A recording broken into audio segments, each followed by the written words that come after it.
In a student-centered, differentiated learning environment, such as the learner-active, technology-infused classroom, a content facilitation grid allows you to track student progress and make instructional decisions based on formative assessment. The steps are simple. Design it to meet your needs. Carry it with you throughout the day. Record the data you find.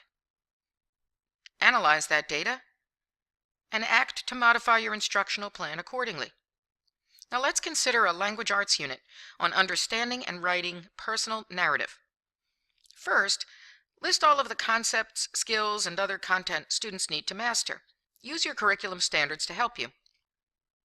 Create a grid with the concepts, skills, and other content across the top. As you write each column heading, be sure to make it focused enough that you can easily identify mastery. Including too much in one entry will make it difficult to determine. Note that you probably will need more than one grid for a unit or a project.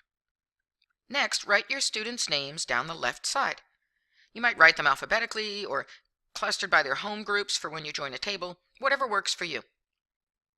The facilitation grid can be digital or on paper. The key is to carry the grid with you at all times when you're working with students. Now, your objective is to record what you learn about individual student achievement as you encounter it. This is not a checklist to be followed in order. It's a net, if you will, for catching what you learn about your students' progress as you facilitate. You'll want to identify a set of codes that are most meaningful to you. You need more than just a check mark, as there is often quality associated with mastery. For example, you might use M for mastery, but PT if the student can explain the learning well enough to be a peer tutor to others.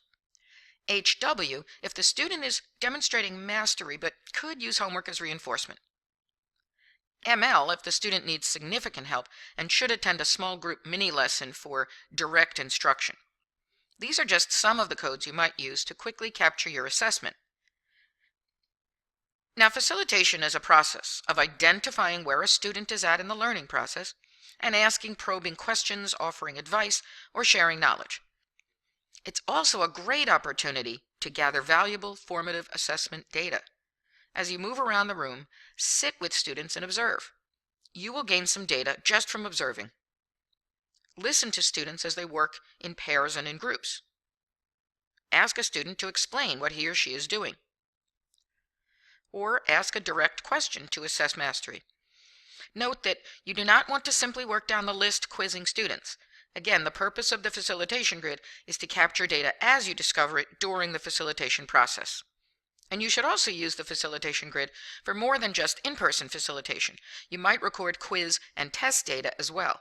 This will ensure that you have the most complete data on your students' progress. Now let me give you a little disclaimer here. My grid looks very neat. Yours will have a lot of crossed out letters and other letters added or erasures because, let's face it, if a student one day needed a small group mini lesson, perhaps the next day they now just need some homework reinforcement, and perhaps the next day they'll reach mastery. So you will probably be crossing out letters, erasing them, and your grid will look a lot messier than mine for the purpose of this podcast. But that's actually a good sign. So now you can analyze the data you've collected in two ways. Looking horizontally allows you to assess the progress of an individual student. You can use this data to offer individual assignments and direction. For example, Justin seems to be doing quite well. Perhaps he needs to be challenged more.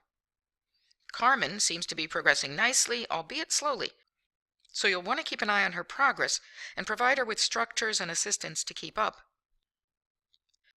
On the other hand, looking vertically allows you to assess your success in providing ample opportunities for students to learn concepts, skills, and related content. Here, it looks like the learning activities on figurative language produced results. However, it looks like a good number of students are still struggling with plot resolution. This points to the need for additional and different learning activities. Your actions as a result of analyzing the data may include offering small group mini lessons or identifying additional learning activities such as websites, how-to sheets, learning centers, and more. Or you may decide to add some practice activities for reinforcement. When you meet with a student or parent of a student, you can use the row on the facilitation grid to discuss progress. The facilitation grid is one structure of the learner-active technology-infused classroom that helps you track student progress and make instructional decisions based on data. You can learn more about this by logging on to our instructional resource, the IDE portal. If you are not a subscriber, log on as a demo user to see what's available to you. In my book, Students Taking Charge, I cover designing facilitation grids in Chapter 7. I delve more deeply into facilitation in Chapter 8 of It's Not What You Teach, But How.